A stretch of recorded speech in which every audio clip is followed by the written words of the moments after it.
El misterio no empieza con una desaparición, empieza con una promesa. 12 nombres pronunciados en voz alta, uno tras otro, cuando todavía no eran pueblos, cuando apenas eran hijos alrededor de una historia más grande que ellos. Nadie imaginaba entonces que esos nombres iban a viajar más lejos que cualquier frontera, ni que algunos se diluirían en el tiempo hasta volverse preguntas. Las 12 tribus no nacen como tribus, nacen como familia, como disputas pequeñas, como celos, como afectos desiguales, como decisiones tomadas sin saber que iban a resonar durante siglos. Israel no se fragmenta por estrategia, se divide porque así es la vida cuando crece. Cada tribu recibe un territorio, una identidad, una forma de habitar la tierra. Algunas se afirman con fuerza, otras se mueven en silencio. Desde el inicio, no todas tienen el mismo destino. No todas buscan permanecer visibles. Con el paso de los años, las tribus se organizan, luchan, se mezclan. La historia avanza sin pedir permiso. Reyes surgen, reinos se dividen. Y es ahí donde el misterio empieza a tomar forma. El norte y el sur ya no caminan juntos. 10 tribus quedan al norte, 2 al sur. No por casualidad, sino por decisiones acumuladas, por fracturas que nadie quiso sanar a tiempo. El reino del norte es más numeroso, más fértil, más expuesto, también más vulnerable. Cuando la invasión llega, no distingue nombres antiguos, arrasa estructuras, desplaza poblaciones, rompe la continuidad. Las tribus del norte son llevadas lejos, dispersadas en territorios extraños, obligadas a adaptarse para sobrevivir. No desaparecen de un día para otro. Se diluyen. Algunas se integran, cambian de lengua, cambian de costumbres, conservan fragmentos de memoria que ya no saben de dónde vienen. Otras resisten un tiempo, pero el peso de lo nuevo termina imponiéndose. No hay registro claro del momento exacto en que dejan de ser reconocibles como tribus. Solo hay silencio progresivo. Ahí nacen las preguntas. ¿Se perdieron para siempre o siguieron existiendo bajo otros nombres? Judá y Benjamín permanecen, no porque fueran más fuertes, sino porque su territorio resiste más tiempo. Jerusalén se vuelve centro, la memoria se organiza, los relatos se preservan. El exilio también llega, pero hay retorno, hay reconstrucción, hay continuidad.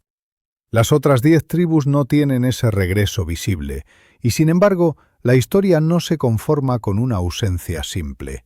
Aparecen rastros, tradiciones dispersas, comunidades lejanas que afirman descender de ellas, costumbres que no encajan del todo en los lugares donde aparecen, palabras antiguas escondidas en lenguas nuevas.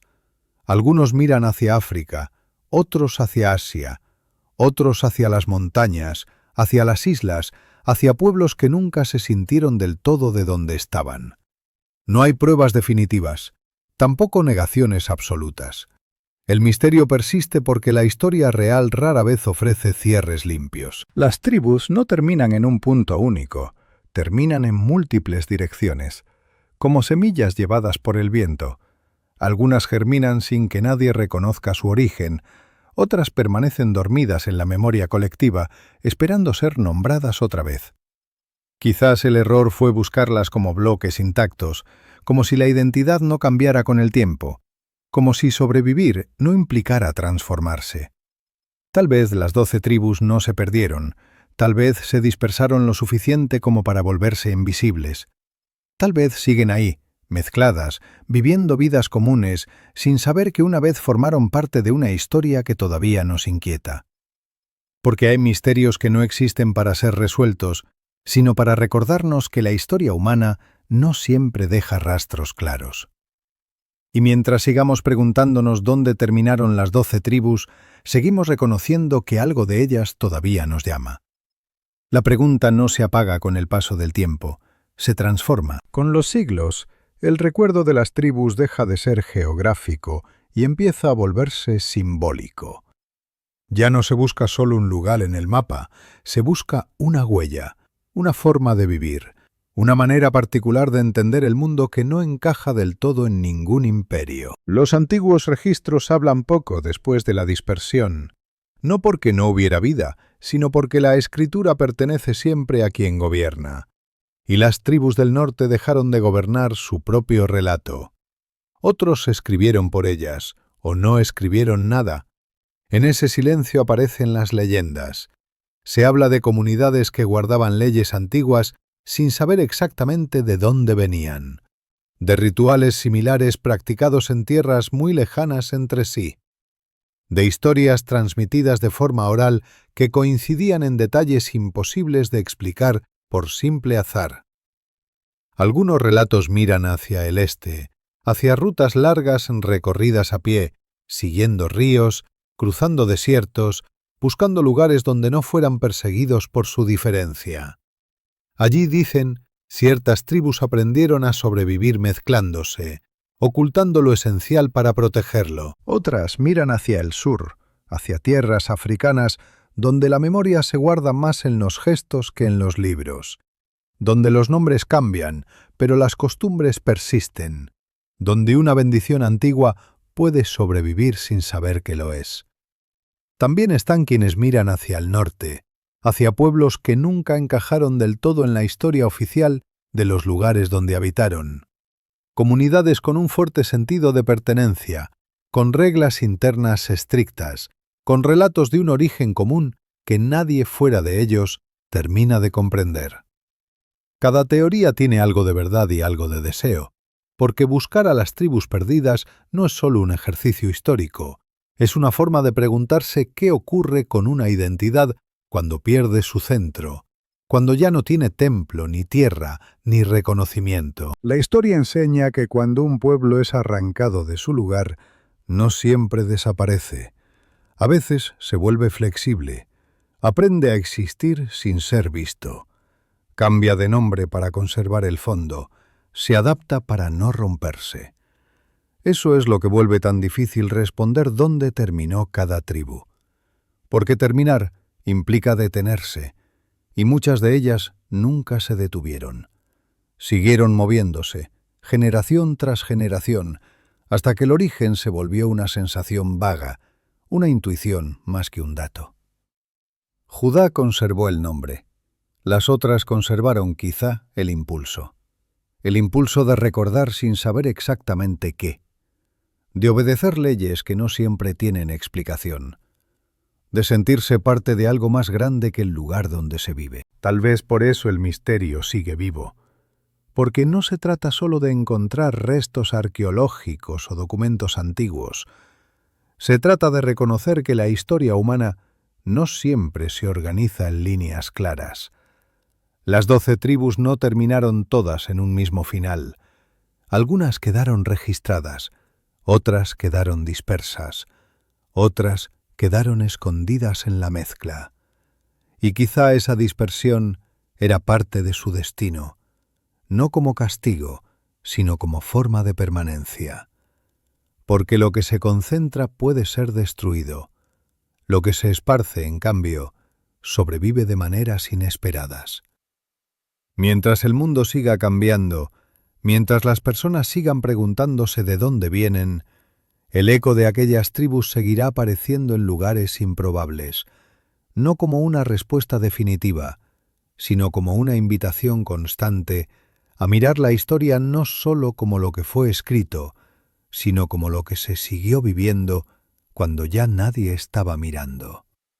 Y ahí, en esa vida silenciosa, el misterio de las 12 tribus sigue respirando. Con el paso de los siglos, el misterio deja de pertenecer solo a los historiadores.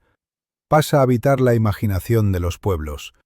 Cada generación vuelve a preguntarse lo mismo, pero desde un lugar distinto. Ya no buscan solo tribus, buscan sentido. Las escrituras conservan nombres, pero los nombres no bastan para sostener una identidad viva. Lo que sobrevive de verdad son los hábitos, las decisiones repetidas, las formas de entender la justicia, la memoria del dolor y de la esperanza. Ahí es donde muchos creen que las tribus continuaron existiendo. Hay comunidades que sin conocerse entre sí desarrollaron costumbres similares, días de descanso que no coincidían con los calendarios locales, reglas alimentarias que parecían no tener explicación práctica, relatos de antepasados que cruzaron tierras desconocidas siguiendo una promesa que nadie podía ubicar en un mapa. No son pruebas definitivas, tampoco simples coincidencias. Son rastros humanos. Y la historia humana rara vez se presenta con la claridad de un archivo completo. Algunos intentaron reconstruir el recorrido de cada tribu como si se tratara de una ruta fija, pero pronto se dieron cuenta de que la dispersión no funciona así. Las tribus no se movieron como un solo cuerpo, se fragmentaron, se mezclaron, se dividieron una y otra vez. Cada división generó nuevas historias. Lo que para unos fue pérdida, para otros fue adaptación. Porque sobrevivir lejos del origen exige cambiar sin romperse del todo. Exige aprender a vivir con una identidad que no siempre puede nombrarse en voz alta. Las 10 tribus del norte se vuelven, con el tiempo, más una idea que un grupo concreto. Representan todo lo que se dispersa, todo lo que se diluye, todo lo que no vuelve de forma evidente. Pero también representan la persistencia silenciosa de lo que no fue destruido, solo transformado. Judá permanece visible en la historia, no sin dolor, no sin rupturas, pero con continuidad. Las otras tribus permanecen de otro modo, no en los libros principales, sino en los márgenes, en relatos secundarios, en pueblos que nunca dejaron de preguntarse por su origen. Tal vez por eso el misterio no se resuelve, porque no es un problema que admita una sola respuesta. Cada intento de cierre deja algo afuera, cada explicación completa ignora una parte viva. Las 12 tribus, vistas así, no son solo un hecho antiguo, son un espejo. Nos muestran qué ocurre con cualquier identidad cuando el tiempo, la migración y la necesidad obligan a cambiar. Algunas identidades se conservan intactas, otras se fragmentan, otras se esconden, otras se reinventan, y todas, de alguna forma, siguen existiendo. Quizás nunca sabremos con exactitud dónde terminó cada tribu, pero tal vez esa no era la pregunta correcta. Tal vez la verdadera pregunta siempre fue otra. ¿Qué queda de una historia cuando ya no puede contarse de la misma manera? ¿Qué sobrevive cuando el nombre se pierde, pero el impulso permanece? ¿Qué significa pertenecer cuando el origen ya no es un lugar, sino una memoria? Las 12 tribus no terminan en un punto final, terminan en la continuidad humana, en la mezcla, en la búsqueda. Y mientras esa búsqueda siga viva, el misterio no estará incompleto, estará cumpliendo su función.